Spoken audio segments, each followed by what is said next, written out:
Hello and welcome to Book Breaks. We're so thrilled to have you here today as we welcome the author of We Are the Leaders We Have Been Looking For.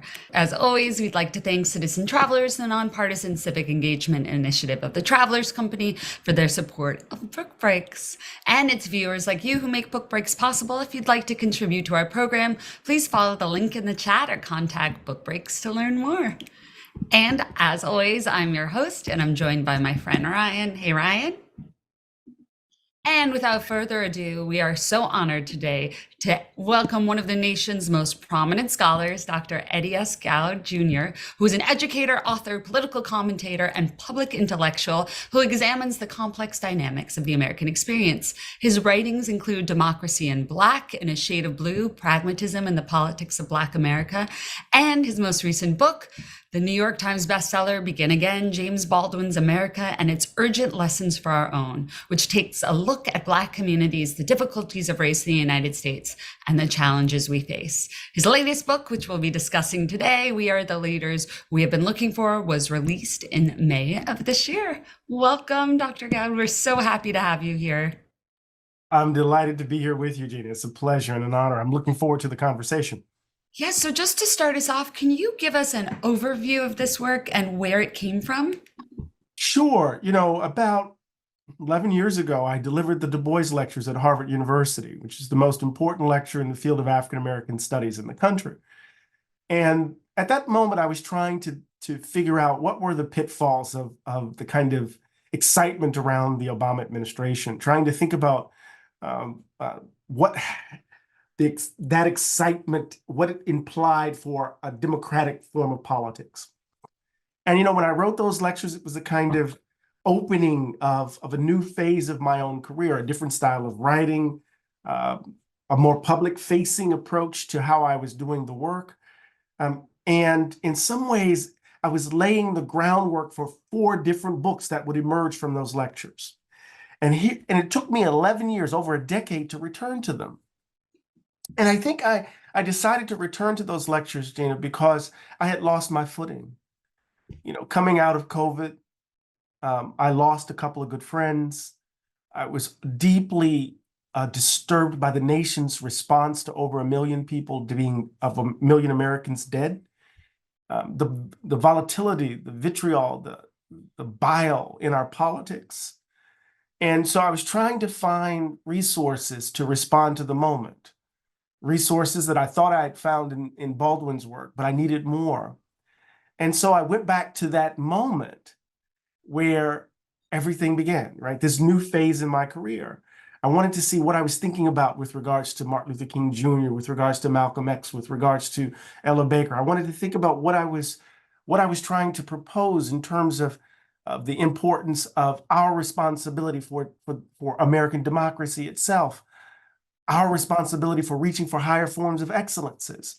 And so it ended up with me writing this introduction that was a kind of retrospective, and this conclusion that was a kind of call, and then in between, tinkering with the way in which I oriented myself to my heroes and to my teachers.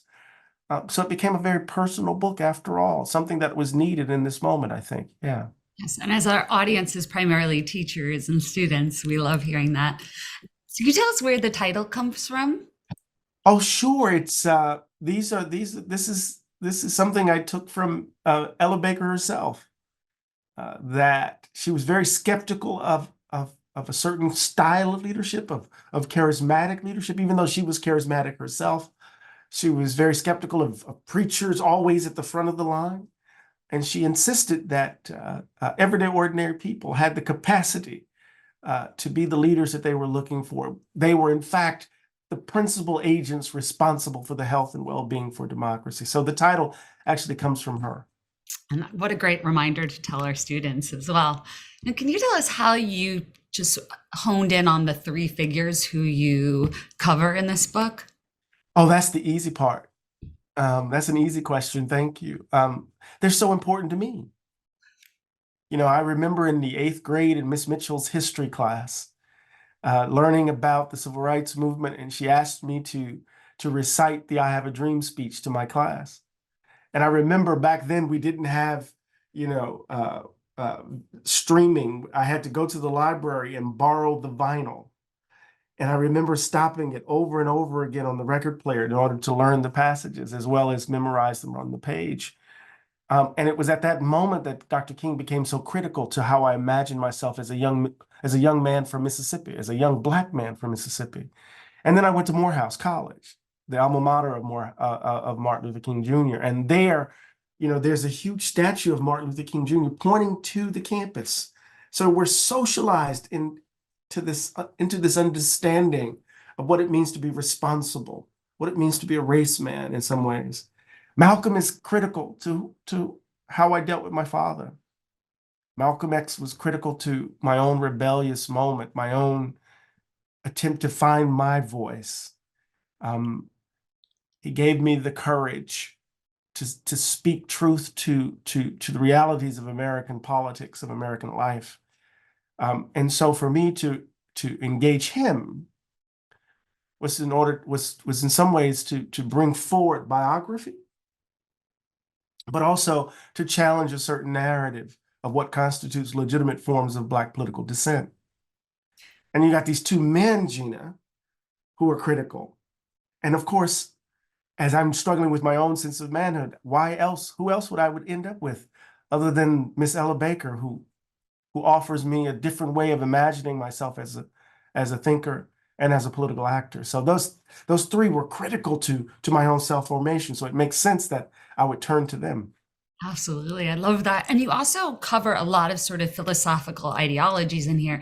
And something I love that you wrote about is Dewey's view of moral imagination. Can you share with us just what that means and how? Yeah, the imagination is absolutely critical to the exercise of critical intelligence, right? We use the imagination in order to, right, run ahead of the evidence, to engage in what Dewey would call dramatic rehearsal, right? That is to say, what if I did X or Y in relation to, A, Z, A, and B? What would be the outcomes? What could be the possible outcomes? And engaging in that kind of intelligent action with the use of the imagination allows us to pierce, right, what is possible in light of what is actual. The imagination becomes the critical feature of Dewey's reconstruction of reason. And it becomes a really important move on his part because he's rejecting this kind of hard distinction, right, between the so-called romantics and the rationalists, between the so-called philosophers and the poets, where imagination becomes key. Because for Dewey, as well as for Shelley, right, the imagination is a species of the good. And so we have to understand that. And for me, that's critical for how I reconstruct the very notion of the prophetic. Yeah. Yeah, I love that. And now, when talking about Martin Luther King, you used a phrase that I found so moving, that he was a prophetic witness. Can you tell us what you meant by that? Yeah, that is to say, we all have to give voice to what we see, to try to put into words what people are experiencing. And I'm not talking about the mundane features of life. I mean, we all bear witness to our young child who has milestones over the course of growing up. I'm not talking about that, although that's in some ways training ground for the witness. I'm talking about someone who can bring into view experiences that are often hidden from view, to bear witness to the ugly underside of American life, to the ugly underside of what human beings do and who they are, and to do it with the language of the poet. We're all poets in Emerson's sense, right? At least we should be. And so when I talk about King's prophetic witness, what does it mean to spy the possible in light of the actual as you give voice to experiences that are often hidden from view, right? So that's what I mean. Yeah. Oh, that's beautiful. Now, what about King were you hoping to introduce that possibly hadn't been brought to light before? What I was trying to do was bring him closer to the ground. Yeah, I love when you mentioned his smoking, that he Yeah. his He didn't smoking. want to smoke in public. Yeah. He had to have this certain persona. I wanted to bring him closer to the ground. I wanted him to become one of us. right? Not someone that we are who's supposed to tower above us, someone who exhibits moral virtues that we ourselves cannot exhibit in our own living. No, no, no. I wanted him to become an exemplar for what we are capable of, right? Yeah. Oftentimes, the way we talk about Dr. King is he's so far removed from what is possible in our doing. And so the way in which I read him, right, I don't read him, spying, the promised land. I don't read him as someone who's been to the mountaintop. Rather, I read him as someone who comes from the valley, an Well, everyday, ordinary young preacher who was chosen by organizers in Birmingham, in Montgomery, rather. He was chosen by those organizers in Montgomery, E.D. Nixon and others, because he had not yet been touched by the powers that be. So history grabs this 20-plus-year-old man and thrusts him into the forefront. And what he exhibited in that moment is exactly what you and I are capable of in our own way. That's what I wanted to do. and I love David Oyelowo, who played him in Selma. He said that he felt like because he was British, he was actually able to portray him better because he wasn't raised with him as a deity. So that Exactly. goes along with what you're saying. Exactly. Now, can you tell us, you talk in the end of the chapter about King, about his final sermon in 1968. What was noticeable about that speech? Well, I think more than anything, it demonstrates that King understood that the nation faced a choice.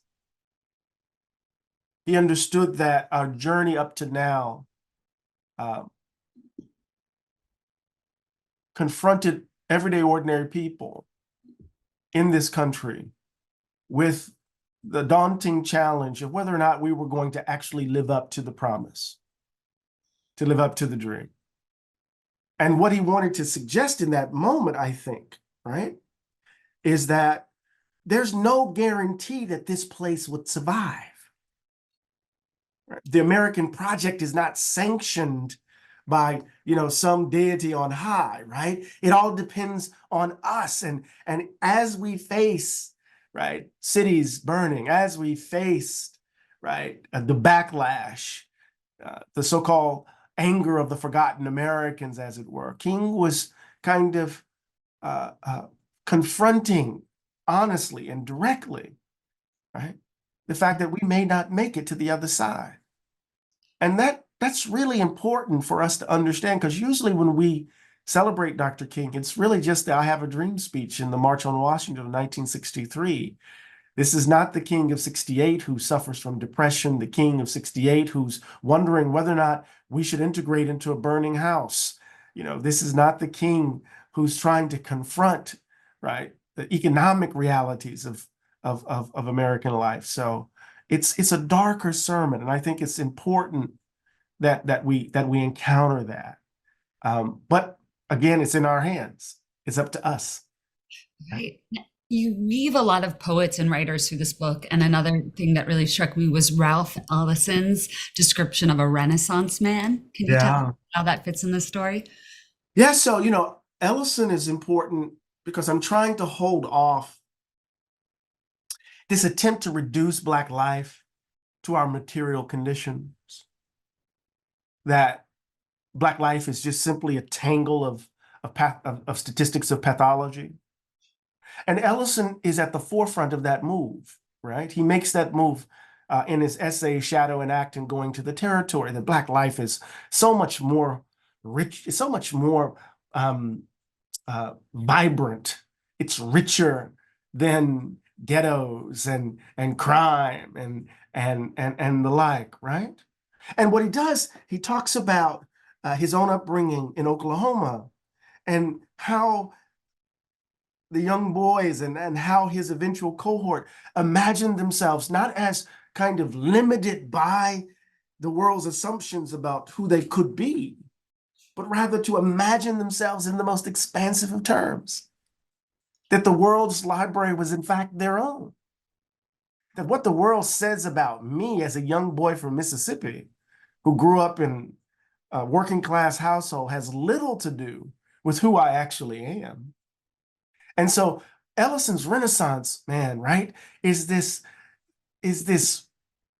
extraordinary riff on Emerson, Ralph Waldo Emerson, whom he's named after, right? Where we're reaching for higher forms of excellences by trying to be as expansive as we can, Gina, in how we understand ourselves and how we understand the world, right? So not only am I going to know the blues, but I'm going to know classical music. Not only am I going to be able to read, right, Phyllis Wheatley, right? I'm going to sit down with T.S. Eliot's four quartets. I'm going to be as expansive in my self-understanding as the world is in its complexity, right? And beauty, if that makes sense. Yes, yes, absolutely. And along those lines, you write a lot about Manning Marable, how he sort of helped change people's perception of Malcolm X through his writing. Can you tell us about that? Yeah, Manning, who was such an important, figure in African American studies, such an important historical scholar and political scholar, wrote this amazing biography on Malcolm X, and in some ways it was a response to the contrived nature of the autobiography, right? That Alex Haley had redacted certain parts of Malcolm's life, uh, omitted certain elements in order to make Malcolm palatable to a white liberal audience, to recoup him in some ways, right? And so he wanted to retrieve the real Malcolm, right? And what you get is this man who's complex, right? Who in jail perhaps had experiences that would question him as to being our shining manhood, his relationship with his wife, his relationship with Elijah Muhammad, right? So what we get are some of the sundry details of a complex human being aimed at really bringing Malcolm down to the ground, closer to us. Um, I'm not so much interested in the real Malcolm, right? I'm more interested in the example that inspires you and me to be more than our circumstances suggest. The example that allows us to be wounded witnesses, right? That we don't have to be perfect. We don't have to be our shining black manhood, as Ossie Davis said in his eulogy with regards to Malcolm, right? But we could be a wounded witness desperately trying to figure out, right, the sound of one's own voice in pursuit of justice, right? So Manning's book was so important to me because what you see in the text is a figure, is a personality flailing and failing over and over again, right? Once he leaves the nation, once he leaves the certainty of the Nation of Islam, and he's trying to figure out his life and his politics, you see him experimenting over and over again. And that's a wonderful example for us, it seems to me. Absolutely. And you end with Ella Baker, and you used a phrase too that I love, that her democratic perfectionism. What do you Yeah. mean by that? Because that's such a great term. When we struggle together, Gina, we're not only struggling in the pursuit of justice. I hope that's what we're doing. We're also struggling to become better people. If we are the leaders that we've been looking for, we have to become better people.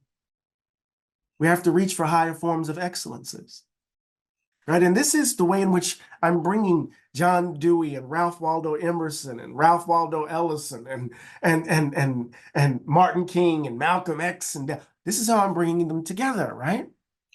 That is to say, we have to work hard on becoming better people, which means we have to confront the messiness that's in us, but we do so in the pursuit of a better world. Why? Because the world as it's currently organized rewards greed, it rewards selfishness, it rewards narcissism, it rewards mean-spiritedness. It becomes very difficult to use James W.C. Pennington's words, it becomes very difficult to be more efficient for good in a world committed to such evils, it seems to me.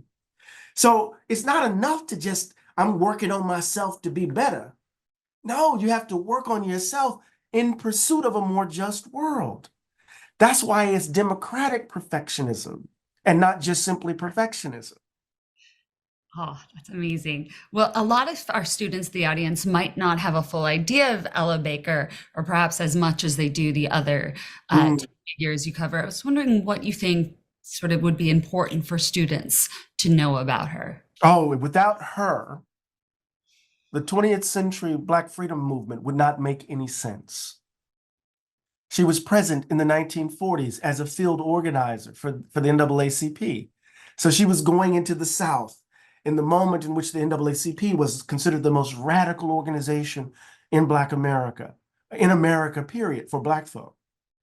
So she was moving throughout the South because she's born in North Carolina, goes to university at Shaw University in North Carolina, makes her way through kind of activist circles and ends up as a field organizer for the NAACP. She was also the first executive secretary of the SCLC, the Southern Christian Leadership Conference, which was the organization that Dr. King founded. So she was the person who actually built the infrastructure of that organization full of these very difficult preachers, male preachers. I can only imagine what Miss Baker had to go through with regards to those preachers. So field secretary in the 40s, first executive secretary of SCLC, right, as King comes out of the Montgomery movement, right, from 55 on, right?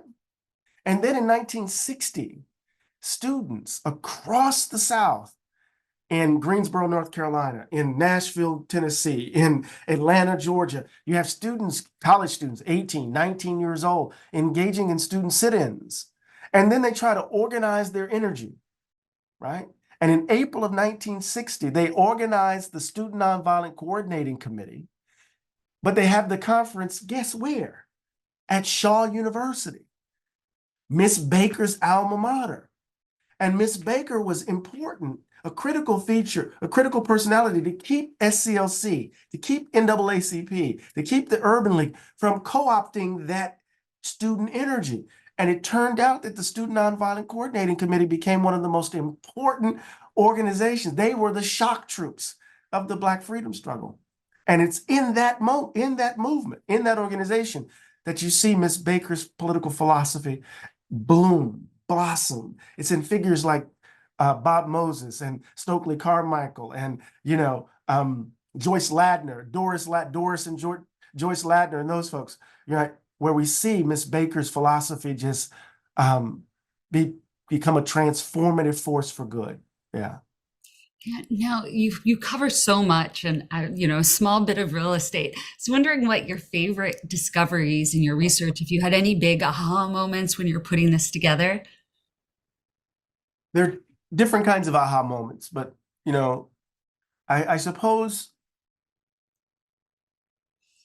I've never been asked that question Oh, but about that's this what I like to book. do, book breaks.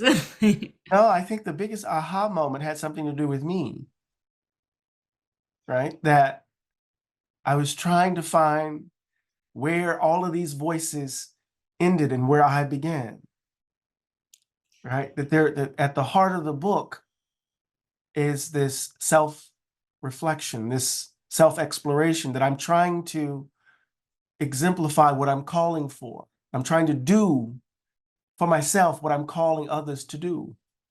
And I guess that has something to do with Baldwin's shadow over the book, if that makes sense. Absolutely, because that was I mean, he's throughout all the pages. He's so Yeah. there. Because Jimmy has this wonderful phrase, and I'm paraphrasing it, of course. He says that the messiness of the world is in part a reflection of the messiness of our interior lives. So we have to become better people. If we become better people, then we will elect better people. We will hold folks accountable. We will have a more robust conception of the good. We will be more caring towards each other, right? There would be the possibility of the coalition of the decent in the face of all of this vitriol and hatred that we're confronting would become more possible, So I think the discovery, more than anything, was as I was waging this battle with not only Dr. King and Malcolm and Miss Baker, but also with Cornel West and Emerson and others, was, this daring effort on my part to say, in the midst of these giants, I matter.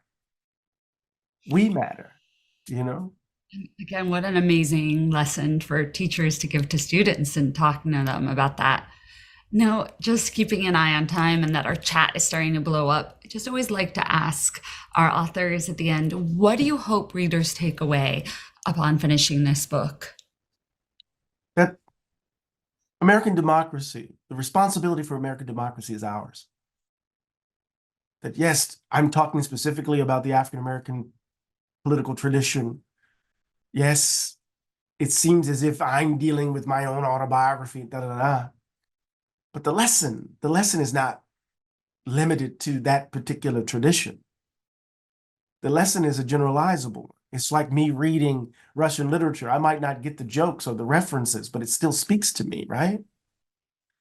And so part of what I'm hoping is that we understand that democracy requires each of us in this moment, desperately, desperately. And that we have to find the courage, right, to find it in ourselves, right, to take hold of the future of this place. Because if we don't, we're going to lose it. Absolutely. And again, because we do have a lot of teachers in our audience, we always like to ask too if you can think of ways that teachers could perhaps utilize this work in their classrooms. Oh, sure, absolutely. I think not only the historical figures, right, but I think also it becomes an interesting way of introducing students to the philosophical figures of Ralph Waldo Emerson and John Dewey. I think the question of self-cultivation as a radical politics, how do we get our students to understand that, right, is a question that would be really interesting to grapple with. And I think this book helps us get into that space, right? Because oftentimes we don't think of self-cultivation as a radical politics, right? Absolutely. And the chapters are very easy to copy and do excerpts from. Exactly. And with that, I'm going to pass you over to Ryan, who's going to start us off with our Student Scholar of the Week. Thank you so much. Thank you. Yeah, Thank you so much for that conversation, Gene. thank you, Gina. That was awesome to listen to. And as our loyal listeners know, but for some new folks, and I'm sure we have a lot of new folks today, we always begin this portion of the program with our History Scholar competition of the week. And just as a reminder, this is a weekly competition in which students can have a chance to submit a question, and the winning question will be read aloud to our great guests, like today. But students and their teachers will also receive a $50 gift card to the Gilder Lehrman Institute of American History gift shop. And our questions are normally quite good, and I think this week is no different. Our winner is Harry from Stuyvesant High School in Manhattan, not too far from our office. And the question is this: how do you envision individuals can effectively organize and mobilize to challenge entrenched power structures, typically controlled by professional politicians? And secondly, for young people, can you provide some historical examples where grassroots movements actually led to democratic reforms? Oh, absolutely. So I don't often appeal to the mid 20th century, Ryan, as an example, because it's such a historical anomaly. Right? We tend to think of the Black freedom struggle as the standard for how we imagine resistance, when in fact, when you look over the long arc of American history, the mid 20th century is actually quite anomalous in terms of the nature of organizing. So I think everyday ordinary people mobilized around particular issues can have specific impact. So when Black organizations in the mid 20th century decided to organize around the vote, and in some ways that fell in their laps because Robert F. Kennedy was trying to ease the tension around the challenge to interstate travel. Remember the busing efforts, right? As folk would travel across state lines and buses blown up in Anniston, Alabama. And Kennedy was saying, well, why don't we focus on the vote? And then that became this enormous effort on the part of organizers across the South. And so part of what I think has to happen is that we have to focus our energies on a particular issue, if I'm answering the question correctly. Focus our energies around a particular issue, whether it be education, whether it be criminal justice reform, whether it be living wage, whether it be healthcare, whether it be policing. I want to keep criminal justice reform and policing analytically distinct, although they're together. And then we focus our energies, organizing around that. Young people, get to the second part of the question really quickly. Young people, let's go to that mid-20th century again. Remember, when we think about the Student Nonviolent Coordinating Committee, when we think about the Stokely Carmichaels and the Bob Moses and the young women from Spelman and Howard and the like, they were 18, 19, 20 years old, and they would go into the bowels of the South together. They organized themselves and went into the bowels of the South, sometimes 2 people, sometimes 3. And in light of their principles, right, engaged in efforts to register folk to vote and to mobilize folk, not to lead them, but to create the conditions under which they would become the leaders themselves. So young people are actually the shock troops. So that's one historical example. Another example would be, what's that, I'm repressing it. It's not the Black Lives Matter, but they predated Black Lives Matter. It was the Wall Street. They were Occupy Wall Street movement, right? Many young people were at the heart of that, challenging a certain kind of economic philosophy, challenging wealth inequality. Young people at the heart of Black Lives Matter, challenging policing reform, and actually getting some of it, making some headway.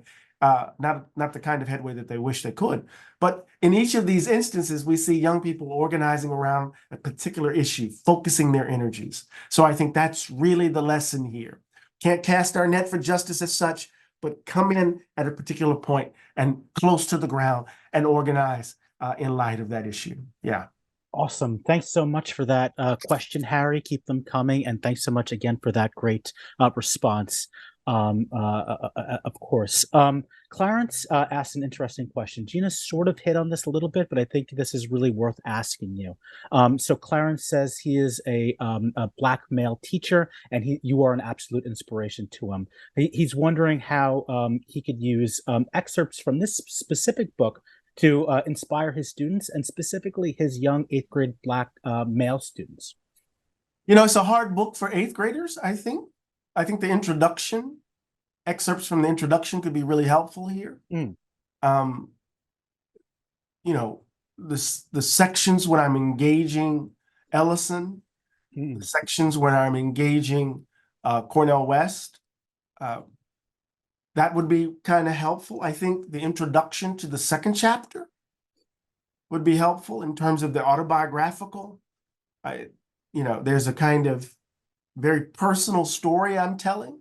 And what I'm trying to do in that moment is be vulnerable, and how that vulnerability sets the stage for a certain self-understanding, right? What does it mean to teach our kids that what the world says about them, right, is wrong? To teach our kids not to believe what the world says about them. And then to put them on a path where they're self-critical, where they're engaging in that act of self-cultivation in pursuit of justice, in pursuit of a more just world. So I think excerpts from the introduction and the conclusion, and the beginning of the second chapter with some pieces from the conclusion might be helpful, without getting them kind of buried in the philosophical framework, but you can get them to the argument, I think would be helpful. Wonderful. Thanks so much. And we have so many teachers on the call right now, and there's links in the chat to get your hands on this great book, and we encourage everyone to do so. Sam says one through line that he's noticed between the SNCC and today's activism is the role of non-violent direct action trainings. We still use similar methods when preparing for non-violent direct actions and forms of civil disobedience. Can you talk a little bit about the importance of these trainings for the SNCC and possibly other movements? I think it's really important. We just lost a giant, James Lawson, who was so important in Nashville, teaching the Diane Nashes and others the importance of nonviolent discipline. and also offering advice to Dr. King and others, and C.T. Vivian, and those folks who become critical actors of the mid-20th century.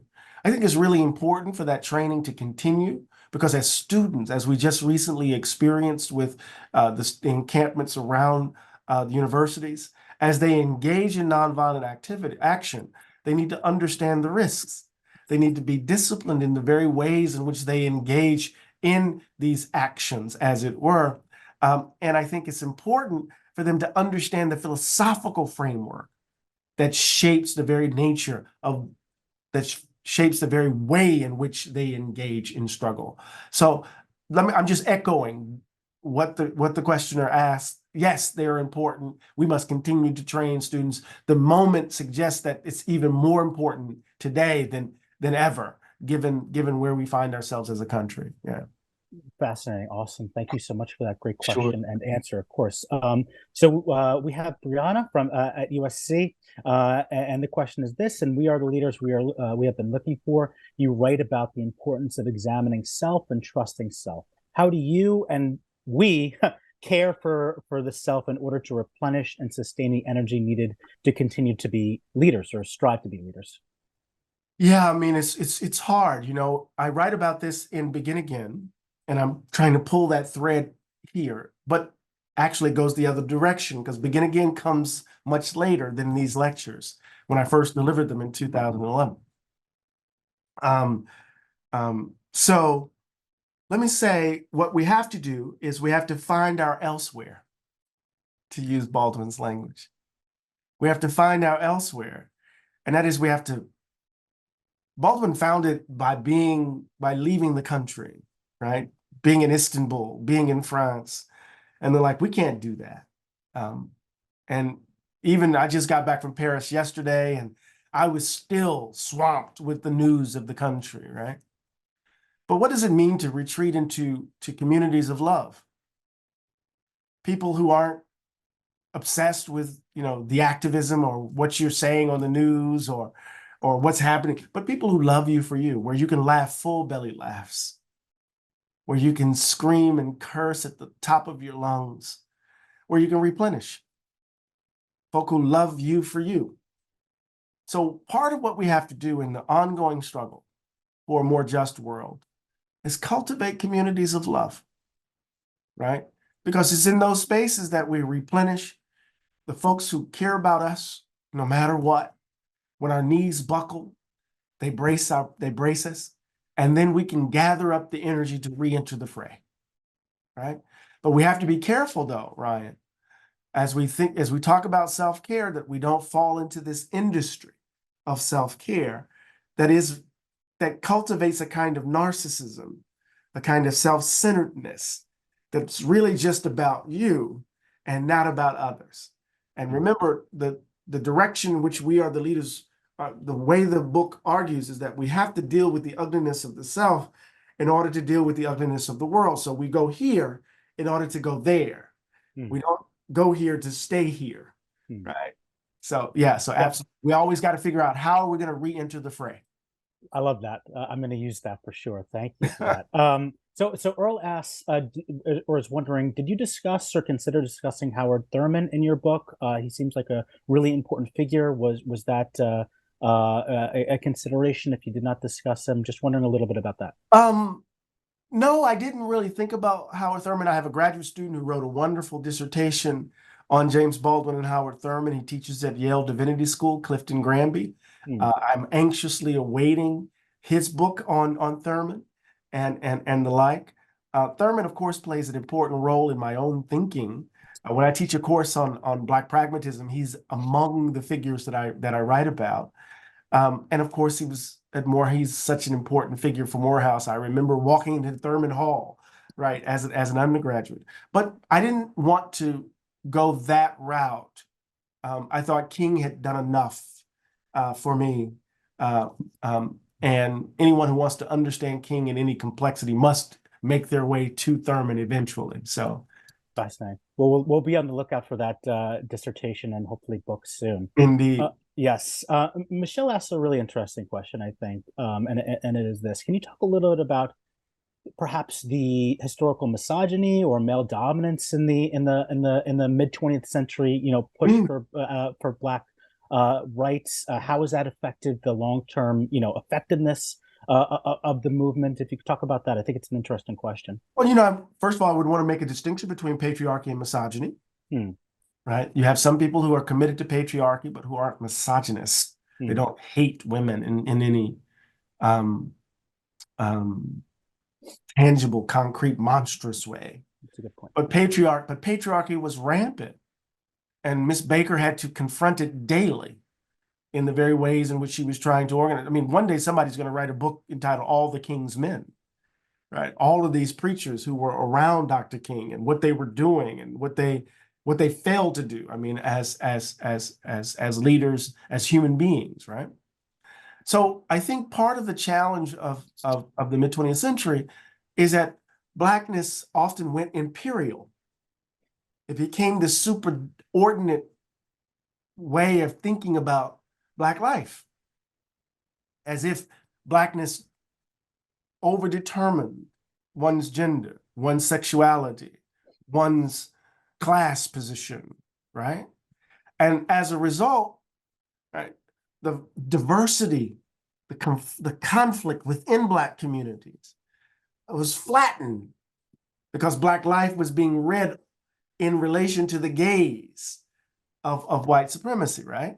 And I think we often duplicated it in the very ways in which we imagine Black politics. So when you think of the hypermasculinity of the Black Power movement, right? It became this argument about boys arguing with boys about who's going to hold power in public space, right? Manhood being challenged, right? Being asserted and the like. And so I think once we understand the very ways in which Blackness can go imperial and flatten out the complexity of Black life, and that flattening out has material implications for Black life, right? Such that we have Black elites not speaking to the poor. We have Black men, right, who are not speaking to, right, the violence that Black women are experiencing, who are not trying to challenge the patriarchy in which they are benefiting and the like. So the question is absolutely on point. But I think, we see evidence of this with the Combahee Collective speaking back to it. We see Toni Cade Bambara's little book entitled The Black Woman, published in 1970, speaking back to it. So there are moments within the context of the movement itself where folks are having these debates, even within SNCC. We see this happening. So there's a lot of work to be fleshed out with that question. It would be wonderful for high schools, for teachers to kind of use this as a historical moment to kind of delve into the complexity of the movement and how that complexity actually impacted the very ways in which people struggled together. Fascinating. Thank you so much for that really eloquent response to the question. Homer asks if you could comment on, the irony, I suppose you would say, in which African Americans have been the ones to, frequently save America from the evils of white supremacy through these nonviolent movements, through, participating in military campaigns, they're participating in elections, and them really being the ones to try to form this more perfect union. It's a huge question, but if you might take a stab at that, Professor, we'd love it. No, it's a huge question, but it is, and it is ironic, yes, that Howard Thurman, to go back to an earlier question, actually described the African American embrace of Christianity in this way. He said, "The slave dared to redeem the religion profaned in his midst." The slave, so African American Christianity, Black Christianity, was a rejection of the idolatry of white Christianity. So the slave dared to redeem the religion profaned in his midst or her midst. So here we have these people denied the basic benefits and burdens of citizenship. People denied the freedom articulated in the Declaration of Independence. Actually taking up those principles as a basis, right, for their own art, for their own case for freedom, right? We become in interesting sorts of ways, the test case, the litmus test for the nation. And we see it every single anniversary. So 1776 Declaration of Independence, 1876 is what? Rutherford B. Hayes-Tilden Compromise, right? The end of radical Reconstruction, the symbolic end of radical Reconstruction, right? At that moment, the 100th anniversary, right? The contradiction is in full view. 1926, 150 years, right? What are we seeing in that moment, right? We see the kind of ugliness around the immigration debate. We're coming out of the riots of 1990. I mean, the ugliness of the nation in full view, 1976? The 200th anniversary? I mean, look what we've come. Now we're 2026. At each moment in which the nation has to assess itself in relation to its stated principles, it's the contradiction, or what Frederick Douglass said in July 5th, 1852, right? The monster at the heart of the nation, you know, that serpent coiled up in its gut, right? Right, has threatened the country since its inception. As such, it makes sense that these people who have borne the brunt of the contradiction would be the ones, right, over and over again to assert the importance of its basic principles. Yes, absolutely. And you mentioned 1976. My head just went to that image, that awful image. I think it was in Boston, protesting the busing scandal, or not scandal, rather controversy, so to speak, and of the American flag. Yes, precisely. Right. So really astute. So we have a couple of questions, and just keeping an eye on time, but maybe I could combine these questions, and just wondering, I think our audience is really wondering about your process for this book. You know, I'm sure many are aware of your other works. Was putting this together different than your other works, or you know, if you could talk a little bit about that? Yeah, you know, it had been sitting on my desk for over 10 years, just staring at me. And then finally, I'm in between books. And I just said I needed to go back to them. And I was going to do a dramatic rewrite because the writing is so different now than it was then. But then I decided, well, I would write the introduction in my style now. And I wanted that introduction and the conclusion to kind of, for the reader to see the different writing, the process, right? The journey. So there's all of this stuff at the level of structure that I was trying to do, right? I didn't do a heavy edit because I wanted to see the contrast in language. I had to clarify some things. So in terms of process, I didn't have to kind of go through the argument to understand the through line in a way. I simply had to make it clearer, you know, and then make some editorial decisions about what to change and what not to change. So much of the work, the heavy lifting, was the introduction and the conclusion. Fascinating. Terry asks an interesting question, which I wanted to get in before we depart. Sure. What can we say to young people, perhaps approaching the age of 18, to really emphasize, you know, the importance of voting, getting out and voting? You know, I think that's that has to be related to the themes of this book. So if you could talk a little bit about that. Absolutely. In order to understand your power, your responsibility for American democracy, you have to understand the role of the franchise. Right? Voting, you know, in a vibrant democracy, voting is actually the last thing you do. It's not the only thing you do. It's one of the most important things one may do, but it's not the only thing one must do, right? As a democratic actor. So young folk, right, must understand, right, Gen Zers and Gen Xers, and not Gen Zers and Gen Yers and Gen As, and now we're talking, right? These are, the responsibility for the country is now falling into their hands. And that's not going to happen on, you know, on some streaming service. It's going to happen in the very exercise of civic life, and voting is at the heart of it.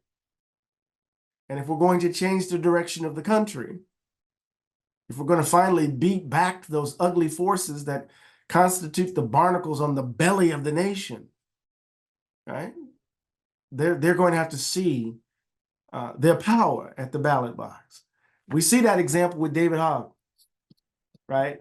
Coming out of Marjorie, right? Coming out of the disaster of Florida and what he's been doing ever since, right? And it's just one example among many of young people taking their experiences as the grounding of a different way of acting in the world, acting politically in the world. So yes, they have to vote. Otherwise, the world as they've known it is going to fundamentally get darker. Absolutely. Perhaps might be a good accumulating question. I know Gina asked you something similar to this, but Billy in our chat asks, is there a particular feeling or emotion that you hope the reader leaves with when done with this work? You know, a feeling or emotion. Is it inspiration, anger? I don't know. There's the last line, the last paragraph of the book. If you'll indulge me. Yeah, please. Absolutely. That would be perfect. It's coming out of my engagement with Toni Morrison in a thicket of thorns. And, you know, in the midst of all of the darkness, Ryan, in the midst of all of the challenges, you know, I'm insisting that we can still be better people. And it's not a Pollyannish wish, right? It's at the heart of my politics, right? My hopeful politics that can hold off the kind of pessimism that has overrun so much of the academy and the like. And I quote that passage from Baldwin about salvation. And Baldwin has that line where it's in the going towards that salvation is found. And so I go, it is found in the going toward, evident in the politics of tending, and love is its carriage. The rantings of a romantic madman? Perhaps. But this is the gift I found in the tradition that is the wind beneath my wings. The world remains cruel, and the United States is especially maddening. But the words of the late Toni Morrison seem more resonant than ever. Quote, of course there's cruelty. Cruelty is a mystery. But if we see the world as one long, brutal game, then we bump into another mystery, the mystery of beauty, of light. Quote, the canary that sings on the skull, end quote. Unless all ages and all races of man have been deluded, there seems to be such a thing as grace, such a thing as beauty, such a thing as harmony, all wholly free and available to us, end quote. And then the last two words of the book, now fly. Wow, amazing. Thank you so much for that beautiful passage. Thank you to everyone for this wonderful Q&A. I'm going to throw it back to Gina for some final thoughts in just a moment. But before I do, I just want to say, if for all the teachers out there, especially if you didn't get your question read aloud, we had a lot. A perfect remedy for that is getting your hands on this wonderful book, and we encourage everyone to do so. And that would be amazing. Everybody should really get their hands on this. Gina, back to you for some final thoughts. Yes, absolutely. And we encourage you to get it right now through bookshop.org. The affiliate commission we receive supports programming for history teachers and students, and also supports independent bookstores. And we hope you'll join us next week as we welcome the author of Clan War, Ulysses S. Grant, and the Battle to Save Reconstruction. And you can go on gilderlerman.org to watch an archive of more than 200 scholar presentations. And you can also visit our website for essays, digital exhibitions, the Hamilton Education Program, and so much more. Professor, thank you so much for joining us today. This was a fantastic conversation. Thank you for having me. You guys take care. Have a great day, everyone.